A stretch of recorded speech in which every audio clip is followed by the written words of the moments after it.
Tonight's a really interesting topic. So, as I said, the Newport Beach Public Library Foundation, in collaboration with UCI Health, hopefully you've stopped by the UCI Health table in the back, is pleased to present Medicine in Our Backyard. This series features an extraordinary group of renowned doctors and researchers who are making profound discoveries right in our backyard at UC Irvine. We thank UCI Health, as well as Mike and Polly Smith, who are foundation members who go above and beyond their membership to make this program possible for all of us tonight. I'm sure everyone in this room this evening has experienced a loved one with some form of age-related neurological disorders.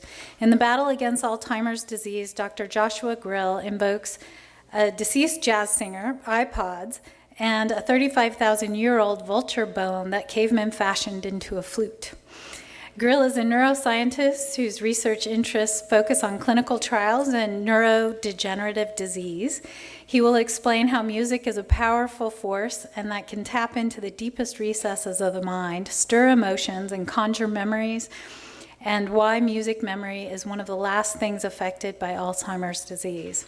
Dr. Grill is an associate professor in psychiatry in the Psychiatry and Human Behavior School of Medicine and an associate professor in the Neurobiology and Behavior School of Biological Sciences at UC Irvine. He received the National Alzheimer's Coordinating Center Junior Investigator Award, that's a mouthful, the Alzheimer's Association Turkin Research Prize, and the Community Spirit Award from OPICA Adult Day Services, and many, many other accolades. His research has been funded by the National Institute of Neurological Disorders and Stroke, the Alzheimer's Association, the Hartford Foundation, and the American Federation for Aging Research.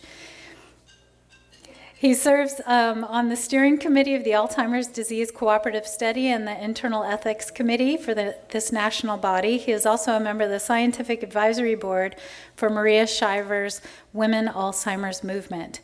Dr. Grill is part of a working group sponsored by the National Institute on Aging and the Alzheimer's Association, charged with creating a national strategy for recruitment to Alzheimer's disease clinical research.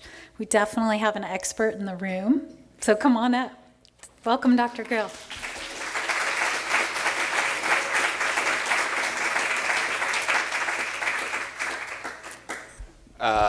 Good evening. Like you, I was waiting for that to get over with. That was just too much. I am thrilled to be here at the Newport Library. My name is Josh Grill. I'm an Alzheimer's researcher at UCI Mind. Mostly what I spend my time doing is Alzheimer's disease research as it relates to understanding this disease and finding ways to better treat this disease and other age-related disorders.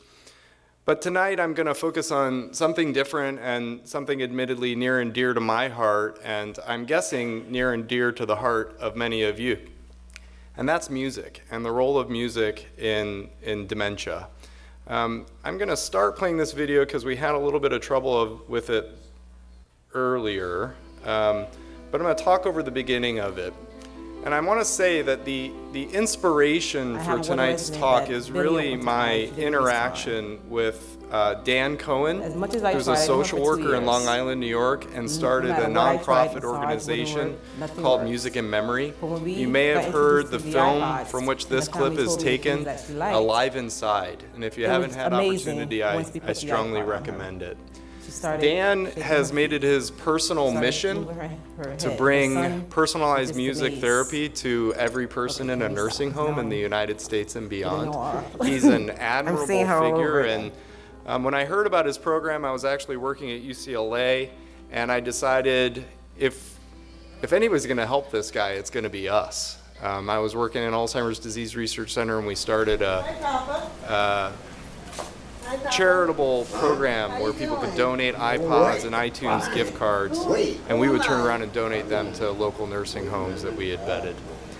And I think you'll agree that the content in this video I'm about to show you, and hopefully the content of this evening's lecture, is truly inspirational, and I hope by the end of tonight's talk you'll be, like I, eager to make sure that we bring music into the lives of every person with dementia. Come out with a song, no matter. So I'm going to turn up the volume now. I remember as a child, he used to walk us down the street, me and my brother, and he'd stop. Are introduced to Henry. In the rain, he would have us jumping and swinging. Henry's a dementia patient in a nursing home in New York. He was always into music, always loved singing. His daughter's telling about when he was a younger man and her parents, he was into music, and now that's Dan Cohen, a professional caregiver at the facility, and they're working on a playlist for Henry.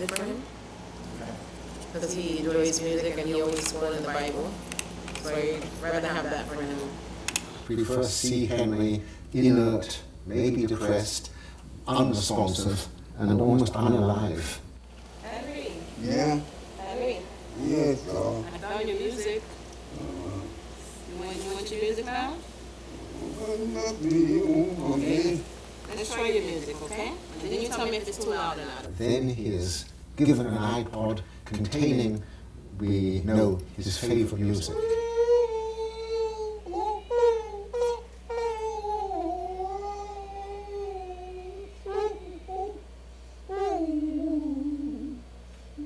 And immediately he lights up. His face assumes expression, his eyes open wide. He starts to sing, to rock, and to move his arms, and he's being animated by the music. And he used to always sit on the unit with his head like this. He didn't really talk to much people. And then when I introduced the music to him, this is his reaction ever since.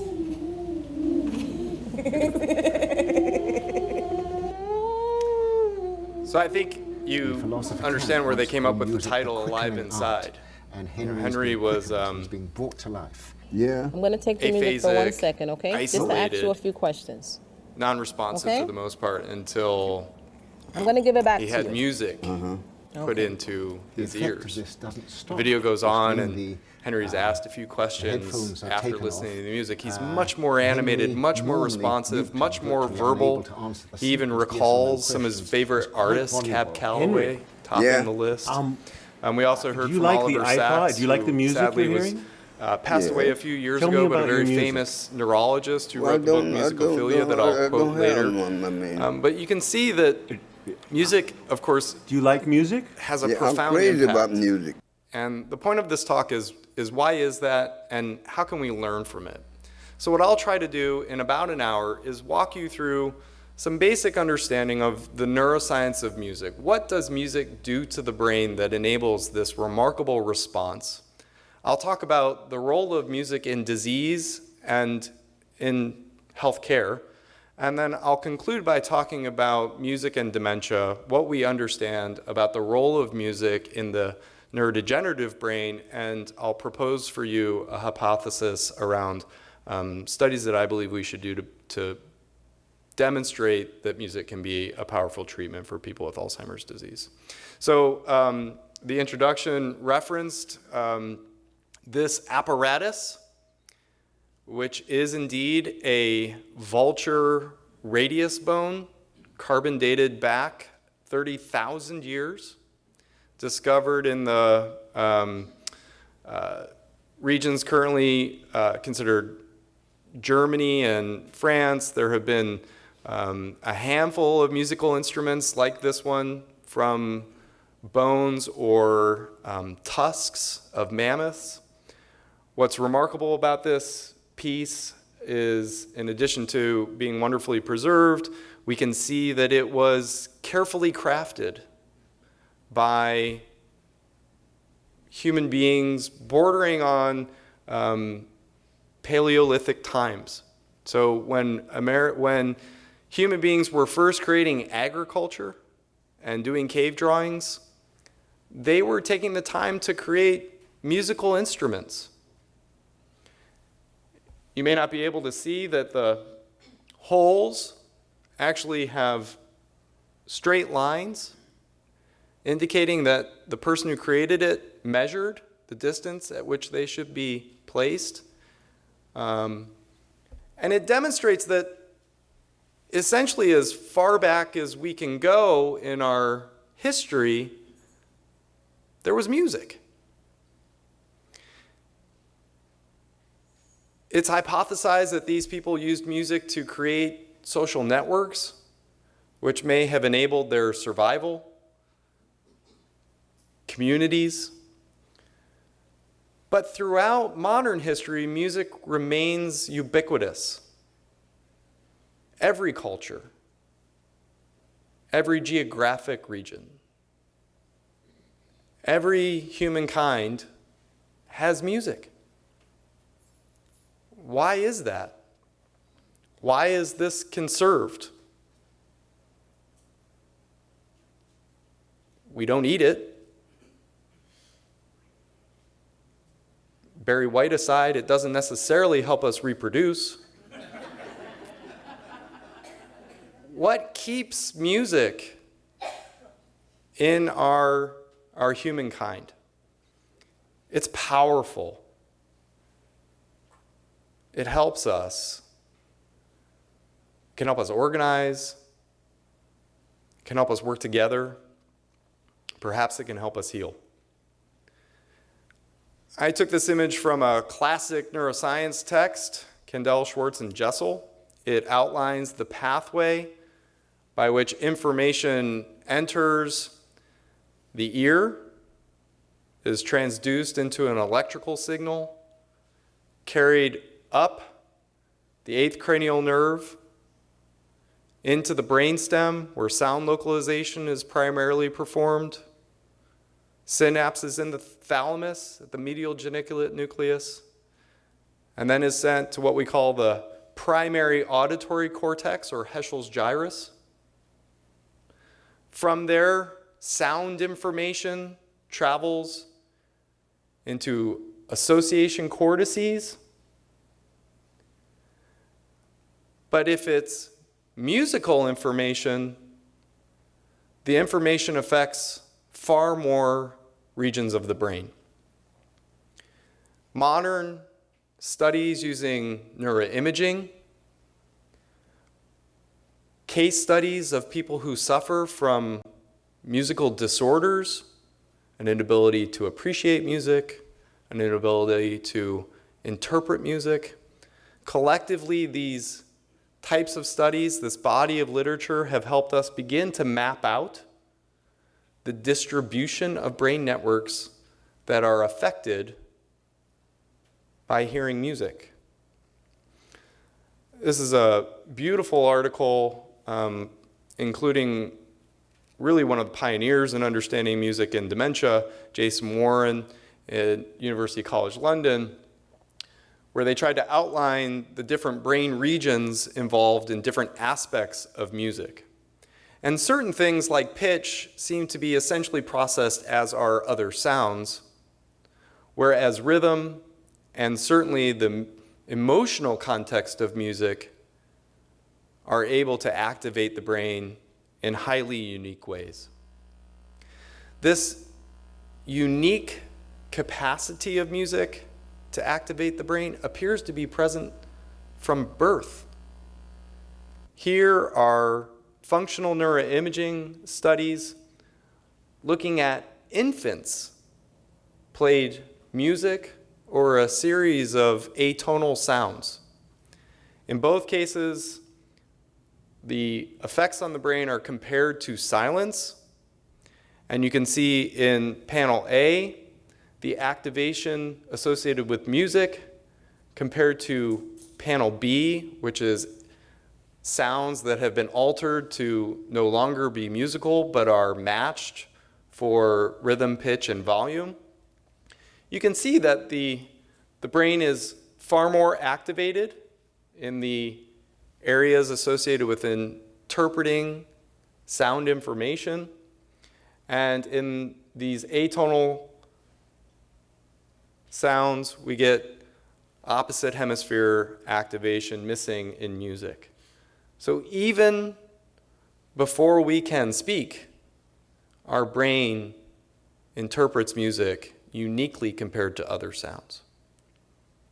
Now, much of this talk is based on the miraculous work by Robert Zatorre, the true leader internationally in understanding the neuroscience of music. He's at the Montreal Neurologic Institute and has performed a number of essential studies. And I should note the illustration on the title slide of my talk came from a New York Times article that Zatori wrote several years ago that I would highly recommend. Zatori studies reward systems in the brain and has performed a series of incredibly complex but elegant studies to understand why it is that music remains emblazoned in human societies. Among his studies, he performed one similar to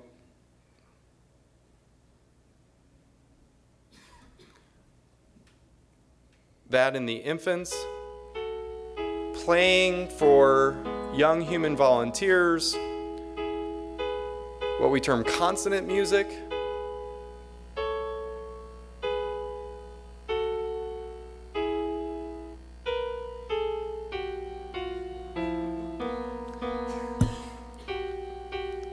As well as dissonant music. You can see that people's ratings of pleasure related to the amount of dissonance in the song is, as I saw represented in many of our audience members, essentially linear. The more consonant the music, the more pleasurable it is. And he showed that he could show correlations not only in people's perceived pleasure related to those pieces of music, 6 different ones in his study, he could show correlations in brain activity. Now, this was a PET study, positron emission tomography. It shows us activation quite well, but doesn't give us quite the same level of sensitivity as does MRI in looking at specific and smaller brain regions. He went on to study this concept in more depth, in this case looking at, again, young but college-age volunteers who had extensive training in musical performance. And in particular, he asked for volunteers for this study who could reliably predict that a piece of music would send chills down their spine or give them the chills. How many of you have a piece of music that gives you the chills? It's probably why you're at this talk. I really like some of the examples listed here. The mode, to use a statistical term, the most common form of music that gave people the chills was in fact classical music. So we see Mozart and Beethoven. We've got one Pink Floyd represented in here. I don't know all these bands, but I'm intent on Googling Vicious Delicious by Infected Mushroom. Actually, that gives me the chills just talking about it. So in any case, these folks could tell Zatori and his colleagues that I'm trained in music, I understand music, and I have such a deep appreciation for music that certain pieces of music elicit a visceral response in me. And in fact, he categorized these visceral responses in the form of measuring people's skin conductance, their heart rate, etc. They had a physiological response. And the elegance of this experiment is the control group. For the person who loves Mozart, the control is infected mushroom. For the person who loves infected mushroom, the control is Mozart and Beethoven. So it's an elegant and brilliant design. He showed that when people say they're experiencing the chills from a piece of music, they are in fact having an overt physiological response to that piece. And he went on, of course, to then do neuroimaging in these individuals in a smaller sample who had the strongest, most reliable prediction of these autonomic responses in the body, and showed that numerous brain regions were activated when a person listened to music that gave them the chills. And I kind of skipped to the punchline. Zatori studies reward circuitry. He found that the parts of our brain that respond to reward, the parts of our brain that tell us, do that again, the parts of our brain that evolutionarily kept us going as a species were activated by music. These are the parts of the brain that respond to cocaine and drugs of abuse. They're the parts of the brain that respond to sex. I'm very confident my wife's brain in these regions lights up like a Christmas tree when she purchases shoes. We call this the striatum, the ventral striatum to be more specific, the reward circuitry of the brain. And Zatori showed that in people with classical training in music who could reliably predict that a piece of music would give them the chills, they experience a reward phenomenon in their brains. But only about half of you raised your hands when I said, how many of you have a piece of music that can give you the chills? Is this, I should say before I get there, other studies went on to use more sensitive neuroimaging, specifically functional magnetic resonance imaging, to improve the granularity of understanding specific parts of the brain. And in particular, this structure, the nucleus accumbens, which is part of the striatum, and it is known to be highly dopaminergic. The neurons in the nucleus accumbens express receptors for a chemical called dopamine. How many of you have ever heard of dopamine? We often associate it with eating chocolate. Again, my wife doesn't like chocolate that much, so shoes it is. But this is dopaminergic reward circuitry of the brain, and Daniel Levitin, another profound leader in the study of neuroscience of music, had shown using fMRI that the nucleus accumbens could be activated by pleasurable music as well.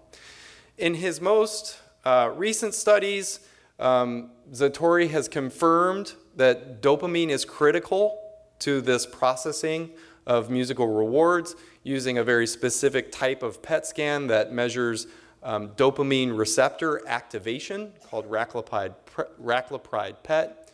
But more importantly, he moved on to say, is this a phenomenon that's unique to people with such musical training that they can reliably predict they'll get the chills from a piece of music? So in his most recent experiment, he took all college kids in the hip Montreal music scene, and he played 60 different bands that they had never heard before. I was really proud as a young, hip neuroscientist to recognize some of these bands. Sadly, only about 10% of them. I didn't get any junior investigator awards anytime recently. But you can see what's novel about this study then is we're exposing non-trained volunteers, admittedly people who responded to an advertisement about being in a study of music, but these are not classically trained musicians. And we're exposing them, I should say, Zatori is exposing them to a large library of different pieces of music that they had never heard before.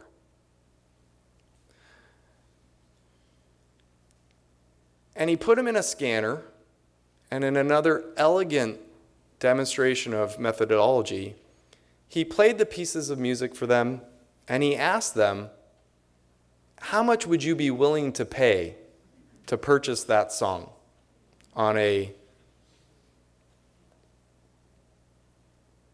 song-sharing platform, iTunes, if you will?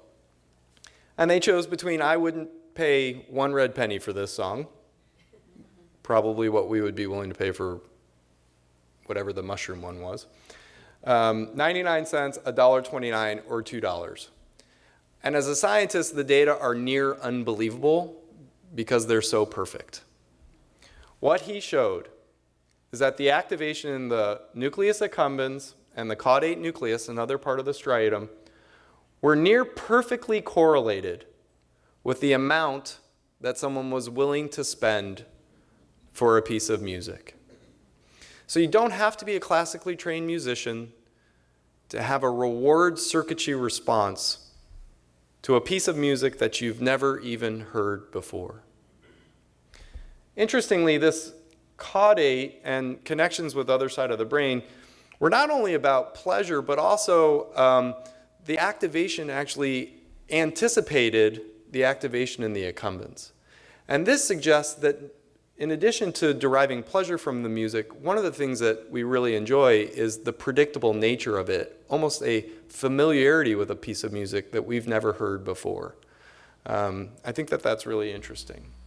So remember the nucleus accumbens, remember the striatum, remember dopamine. I'm going to come back to it. A little more about music and brain disease. So I adjust my volume. A trivia question. What do these two songs have in common? Song 1. Song 2. I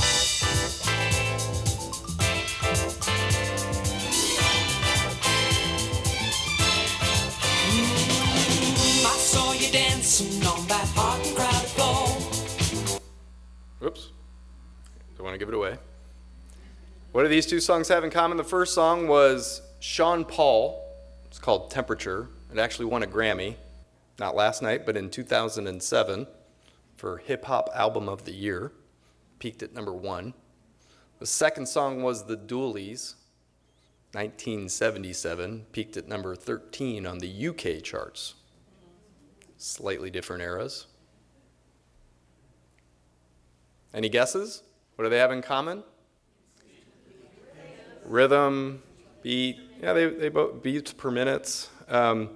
They are both songs in the medical literature documented for having caused seizures in what's known as musicogenic epilepsy.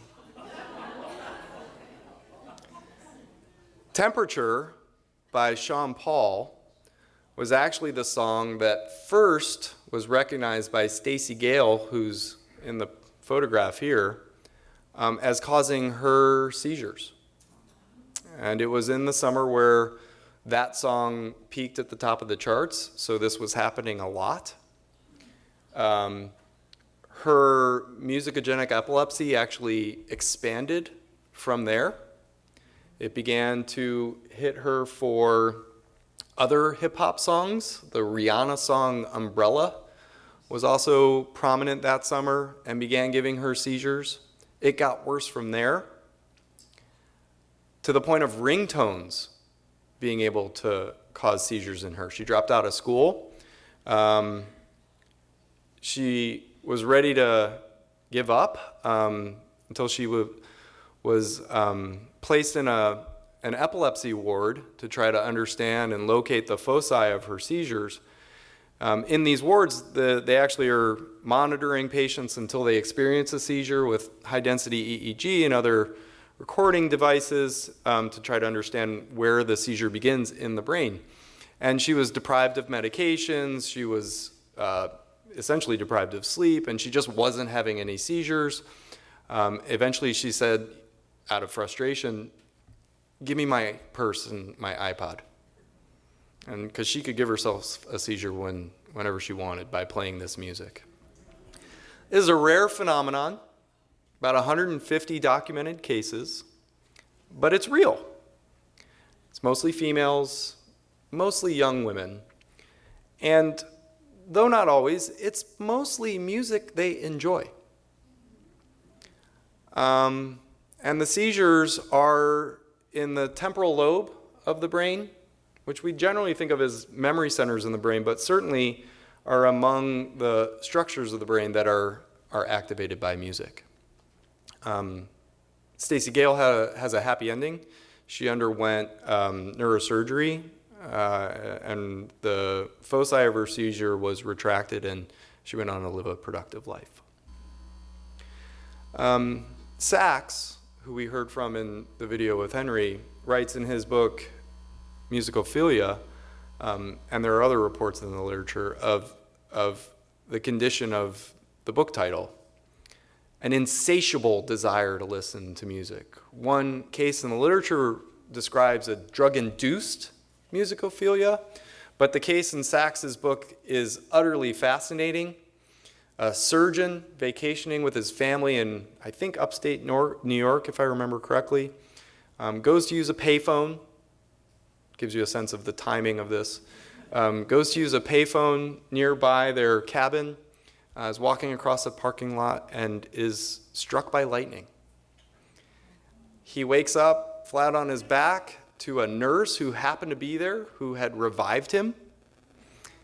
He says, "It's okay, I'm a doctor." She says, "You weren't 30 seconds ago." He goes to the hospital, EKGs, number of other tests, checks out okay. Seems like the only sequelae of having been struck by lightning is some exit wounds on his soles of his feet, burn marks. But when he goes home from vacation, he begins waking in the night, eager to go listen to classical music. This gives way to the desire to write and compose classical music. He buys a piano for his home. Thankfully, no one's going into seizure. He buys a piano for his home. He's a surgeon. He starts spending all of his free time when he's not in the OR consumed by music. He ends up divorced. He ends up widely regarded as among the world's best amateur concert pianists. Something changed in his brain when he was struck by lightning, and all he can think about is music. What about music as a treatment, as compared to the malady induced by music that I've described to this point? There are hundreds of studies in the literature about musical therapies, music as an intervention. One Cochrane review concludes that though the level of evidence is not gold standard, there is support for the idea that music may reduce the need for analgesic mechanisms postoperatively, that it may increase the proportion of people responding to pain medications, that it may accelerate recovery times after surgery. I love this case report from the neurological research. A 63-year-old man who has had Parkinson's disease for 8 years has been doing reasonably well taking Sinemet, still a drug used today, 4 times a day, amantadine twice a day. The only major problem is the patient has experienced a mark on-off phenomenon. At times, he has been totally unable to initiate walking. The patient noted one day that he was unable to move while standing in his home. He felt as if his feet were glued to the floor. At that moment, on the radio, a Sousa march started to play, and the patient found that he was suddenly able to walk. Since that time, the patient has repeated this phenomenon on numerous occasions. He is now considering carrying with him a small tape recorder with march music on a cassette. If only we had small devices that could deliver personal music routinely to patients who needed them. Anybody recognize Gabby Giffords? Congresswoman, shot during her tenure, suffered left hemisphere brain damage as a result of her gunshot wound, similar to what a number of aphasic stroke patients experience when they experience a left hemisphere stroke. Gottfried Schlag at Harvard has produced a number of really important papers, fascinating work, using what he describes as melodic intonation therapy.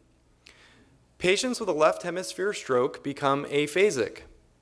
They are often incapable of speaking after their cerebrovascular accident. They are also remarkably surprised to learn that they often can still sing. Whereas speech is predominantly a left hemisphere function of the brain, singing is located on the right hemisphere of the brain. And Schlag determined that using common songs, common melodies like Happy Birthday, he could teach patients to use different words to the common melodies, slowly remove the melody, and essentially teach the right hemisphere to speak.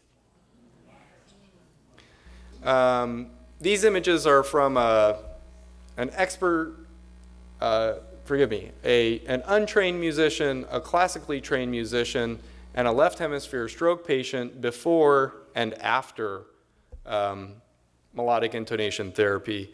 And they suggest that the wiring of the brain after stroke is still plastic enough that the brain can reorganize itself to engender this capacity.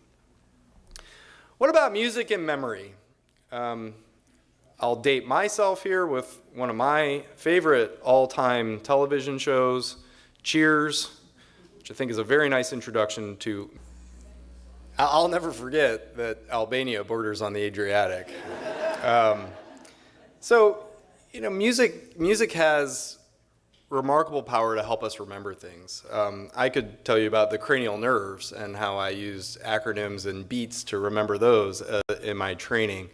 Can we use this? Actually, this is a study from UC Irvine, 1993 Nature study of the Mozart effect, this notion that young people who listened to Mozart scored 3 points better on IQ tests. There were actually basic science studies that quote unquote replicated this finding. Playing Mozart to rodents in cages helped them do better on spatial navigation tasks. I'll say that this is a mixed literature. I like classical music. I'm not sure it actually helps our testing unless you are a person for whom listening to classical music helps you better attend to the subject you're studying. And there are numerous papers that have tried to delineate these concepts of musical improvement in cognitive performance versus musical improvement in the performance of learning. And I do think that for some people, lucky them, music can help them attend, focus, and learn. But the Mozart effect is not terribly believed. What about music and dementia? And this is really what I do. So the most common question we get when we do a talk like this is, what's the difference between Alzheimer's and dementia? Dementia is a syndrome. It means that someone has cognitive problems with their memory and other thinking skills that prevent them from living life the way they once did. They ultimately rely on others to complete their activities of daily living. And there are many causes of dementia. We sometimes describe it as an umbrella term. Thankfully, there are some treatable causes of dementia. Some patients who take too many medications or have malnutrition or hormone imbalance can be treated, and after treatment, they no longer meet the criteria for dementia. We study, as yet, untreatable causes of dementia, neurodegenerative diseases.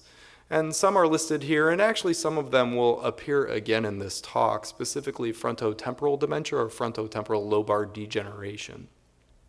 But overwhelmingly, the most common cause of dementia is Alzheimer's disease. And when I say Alzheimer's disease, I'm talking about the biological underpinnings of what is happening in the brain of a person with dementia caused by Alzheimer's disease.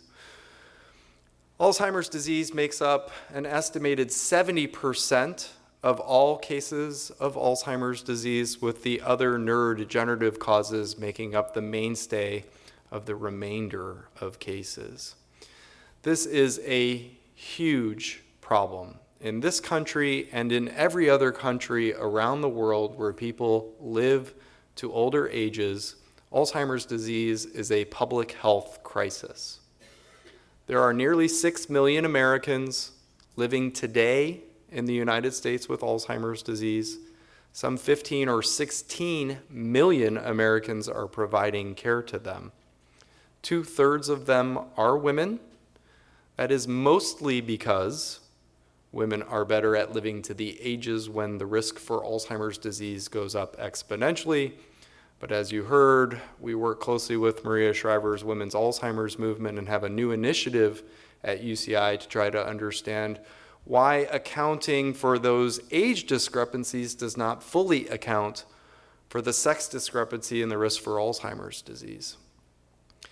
Certain communities seem to be at increased risk for Alzheimer's disease. Specifically, African Americans are estimated to be at double the risk. Latinos are estimated to be at 1.5 times the risk compared to older Caucasians.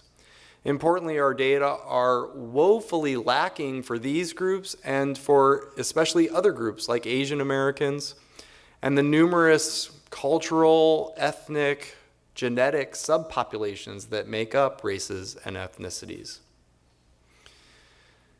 This problem is massive, burdensome.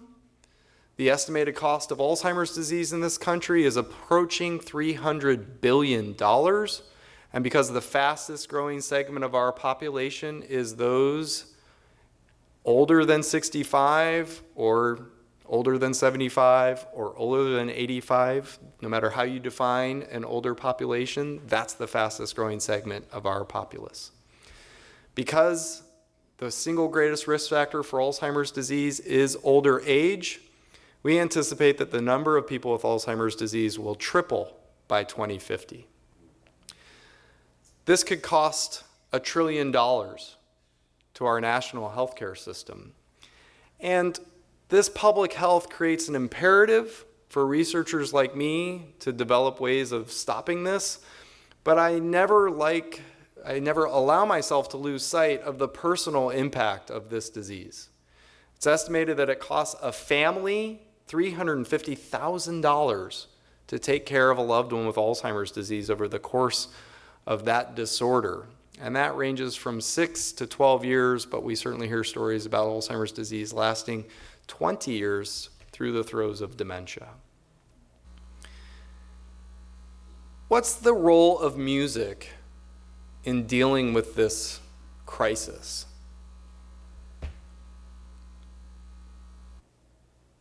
I said that when I was at UCLA, I started a program to try to bring music to Alzheimer's patients, especially people in nursing homes. Why is that a good idea?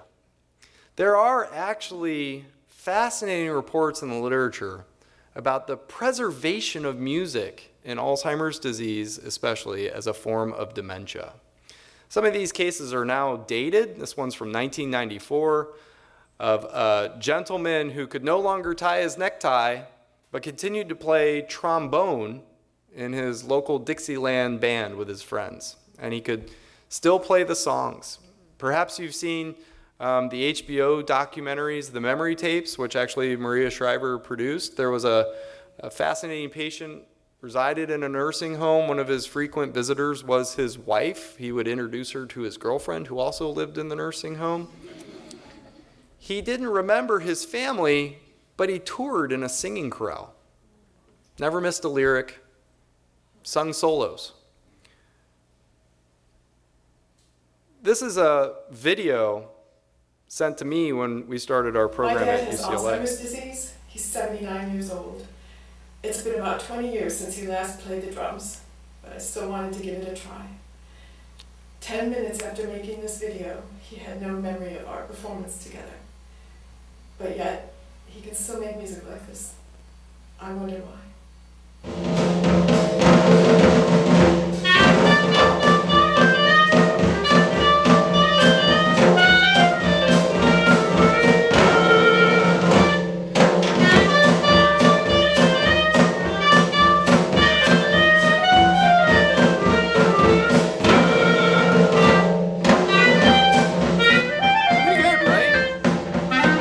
She said it had been 20 years. That was a video she sent me of their first effort.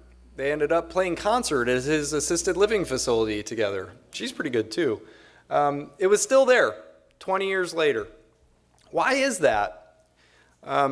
This is a really nice study relatively recently in the literature where this group put young people in the scanner and asked them to listen to older music.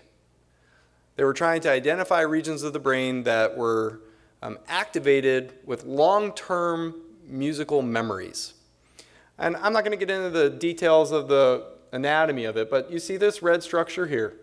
This is from the same study, but now in Alzheimer's patients, looking at maps of brain shrinkage or atrophy associated with the disease. You can see these yellow and red areas highlighting where shrinkage is happening the most, and this is the medial temporal lobe that we associate with memory performance. So characteristic shrinkage of the brain,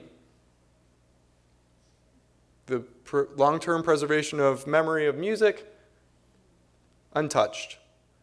How about hypometabolism, decreased brain activity in people with Alzheimer's disease? It's the parietal lobe, totally misses the long-term preservation of musical memories. How about beta amyloid? You may have heard of plaques and tangles. We think of the deposition of these hallmark pathophysiologies as part and parcel with Alzheimer's disease. Red, hot, most amyloid. Yellow, little less. It's kind of a light blue here in this part of the brain. So perhaps this unrelenting attack under which the person's brain with Alzheimer's disease is experiencing isn't affecting the parts of the brain that stores their long-term memories for music. Even documented cases of patients being able to learn new musical information, new songs, and retaining those songs for months among people with Alzheimer's disease. Now, there are numerous reports in the literature about whether music can be used. Can we bottle this? Can we make a treatment for people with Alzheimer's disease? We know we can activate their brain with music. Does it do any good? Now, this is actually what I really do. I'm a clinical trialist. I want to find better treatments for people with Alzheimer's disease, preventions for these diseases. And I have to say, this is a very challenging literature to interpret. We have numerous anecdotes. One of my favorite scientific quotes is, "The plural of anecdote is not data." So we have numerous anecdotes in the literature, not unlike the ones that were sent to me when we started that program. This is my dad. This is him playing the drums. It's wonderful. It's fantastic. But it doesn't necessarily produce an evidence base by which we can make recommendations. So this is a difficult literature to assess. There are not many studies that achieve our gold standard experimental design, which is a double-blind, randomized, placebo-controlled clinical trial. As you can suspect, designing those studies is challenging. What's the control for music? It's tough. Playing dissonant music that I played for you earlier doesn't sound like that much fun. Dropout might be high in that study. The other thing is, the literature has lots and lots of different types of interventions, and combining them is clearly not appropriate. So some are doing singing exercises, some are teaching people how to play musical instruments, there's rhythmic exercises and dancing, passive listening. These are administered in group settings versus individualized and one-on-one. I'm very careful about using the term musical therapy because there's a society of musical therapists. They perform therapy and they incorporate music into their practice. That's not what I'm really talking about today. I'm talking about musical interventions. So these are difficult things, and like any studies, we have to be very careful about sources of bias, small sample sizes. A number of these studies report 20 different things that they measured in people who got music, and one of them showed a benefit. That's also the probability of one thing showing a benefit by chance. And so it's difficult to interpret.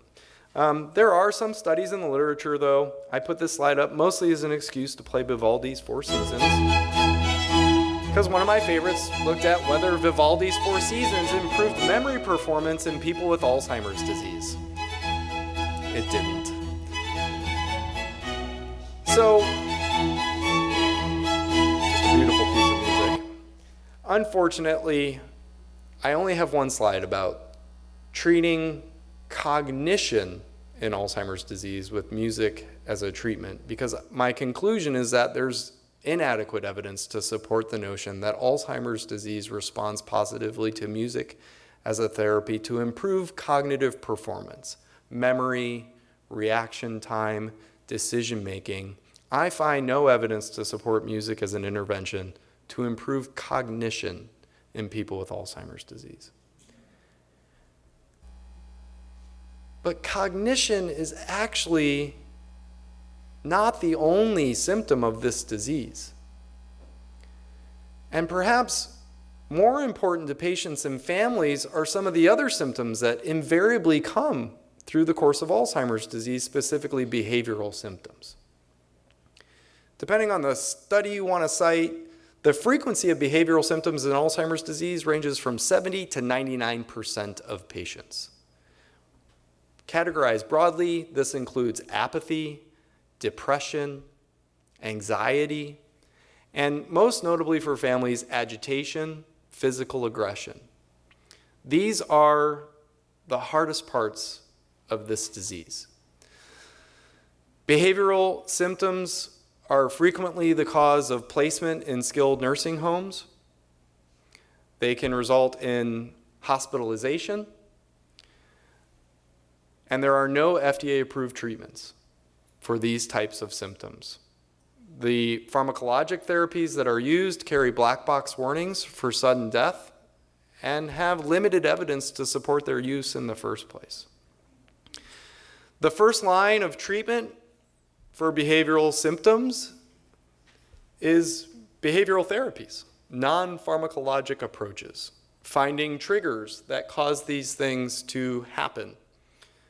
Knowing routine may limit the frequency of these. They often come toward the end of day in what's known as sundowning, finding ways to not only avoid triggers, but to redirect patients, especially at those times of day, in an effort to reduce the frequency or severity of these symptoms. This is where I think music may be most effective. There are lots of reasons why music could be effective. It could introduce new opportunities for Alzheimer's dementia patients to interact socially through music. It could introduce reminiscence by sparking some of those long-term musical memories. The exercise associated with singing and dancing could be good. There are clinical trials of aerobic exercise as possible therapies for Alzheimer's disease now. Perhaps it reduces stress. But perhaps it's more than that. Perhaps it is that reward circuitry of the brain, the striatum, the nucleus accumbens. There are multiple hypotheses for why, from a neurophysiological standpoint, behavioral symptoms happen so frequently in Alzheimer's disease. One of them is what's known as a monoaminergic hypothesis. The most fundamental monoamine being dopamine. Dysregulation of the dopaminergic signaling in the brain is hypothesized to play a role in the onset of agitation and other behavioral symptoms in Alzheimer's disease.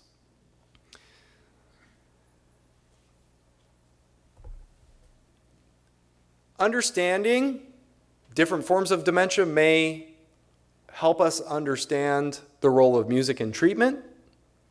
I alluded to frontotemporal dementia earlier, whereas Alzheimer's patients may not remember the year, the artist, or even the title of a song, they still recognize the emotional context of that song. They may still have long-term memories of that song. In other forms of dementia, this ability can be lost.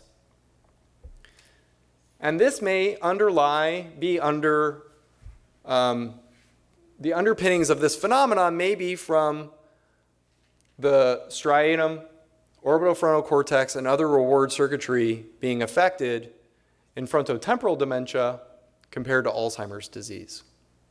In frontotemporal dementia, the emotional recognition of valence for music, is this a happy song? Is this a sad song? Is this a scary song? Is often lost. And the correlation between that lost ability to recognize emotional valence is underpinned by these structural brain regions that Zatori identified as playing a role in the emotional response, the reward response to music. And if we compare the atrophy of these brain regions between behavioral variant frontotemporal dementia, semantic dementia, which is most frequently caused by one of these two underlying biological disorders, compared to control, people with Alzheimer's disease experience no greater atrophy in these parts of the brain than do controls, whereas patients with frontotemporal dementia who can no longer recognize the emotional context of music have had significant losses in these brain regions.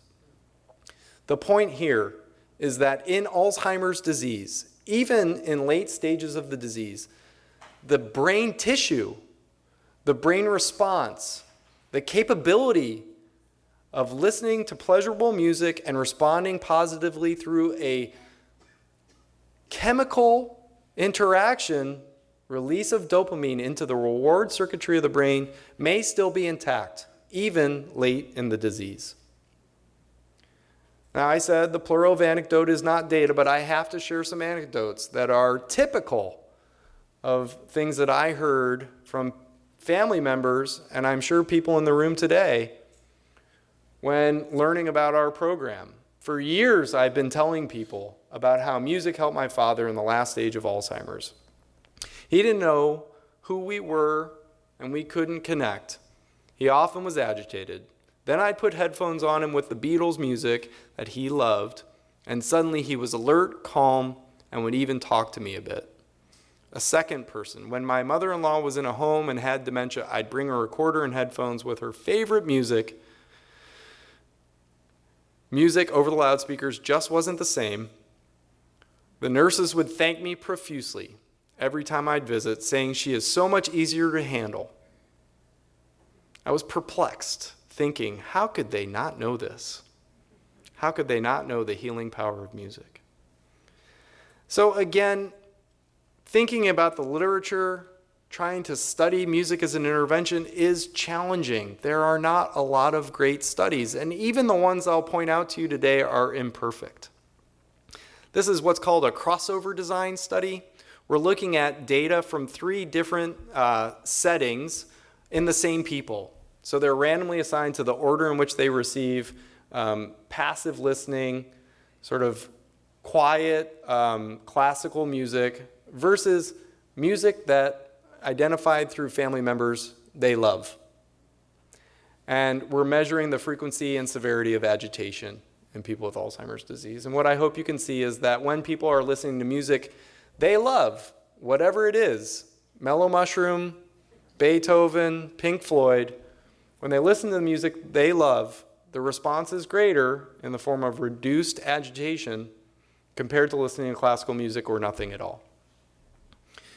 A study that tried to introduce randomization to groups in the nursing home setting, was a study done in Asia, found that randomizing 1 unit of dementia patients to having nurses work with family members to do personalized music compared to randomizing a unit to playing classical music over the loudspeaker showed reductions in agitation and other behavioral symptoms when the personalized approach was used relative to when the general classical music over the loudspeaker was used. And most recently, a study that retrospectively tried to look at the impact of nursing homes incorporating Dan Cohen's music and memory program. So they looked at the overall performance at different nursing homes, dividing those homes into participating versus not participating in the music and memory program. The music and memory program brings people from the nonprofit organization with iPods and a knowledge base of how to create personalized playlists that can be delivered to nursing home patients. And what you can see is that the rate of discontinuation of anxiolytic medications is much greater. It's negative, meaning that the rate goes down of discontinuation, which is a good thing. We want more discontinuation of these drugs. more discontinuation of antipsychotics with a black box warning, reduced behaviors, and no difference in mood.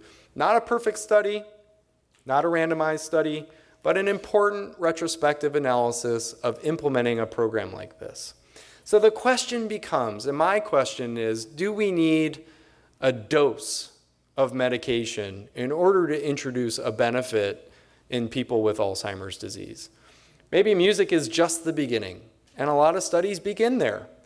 Maybe pleasant music is only an incremental improvement upon playing music at all.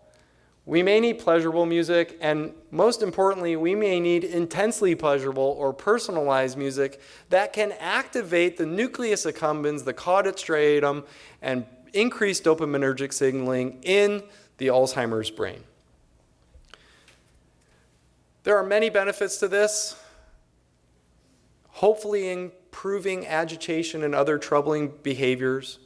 I think from the first video, the professional caregiver taking care of Henry, through the woman who sent me the video of her and her father, we also saw a side benefit, an ancillary benefit, increased interactions between the person with dementia and their family members, their caregivers.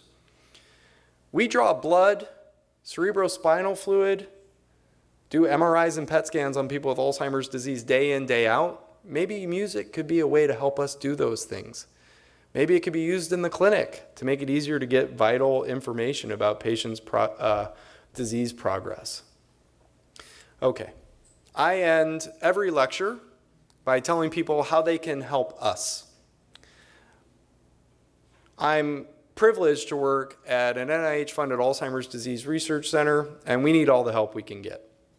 So I end every community lecture by talking about what I call the 3 8s.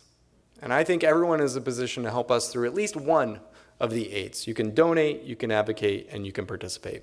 In California, we actually do have state funding for research. It's January. You're probably about 2.5 months from thinking about taxes.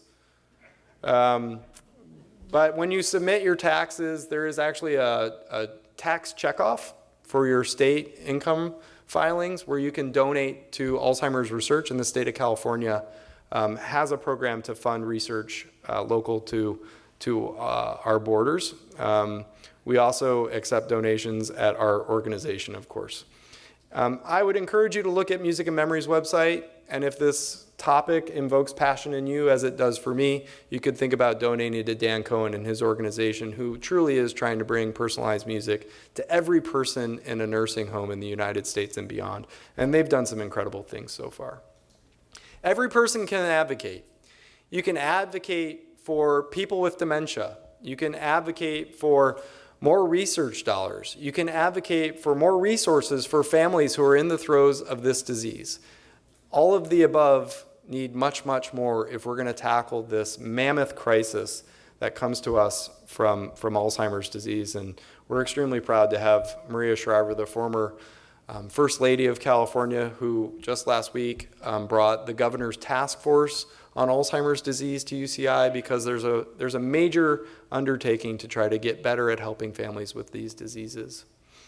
And lastly, you can participate. At my organization, we are heavily invested in science to try to rid the world of Alzheimer's disease and other age-related neurodegenerative disorders.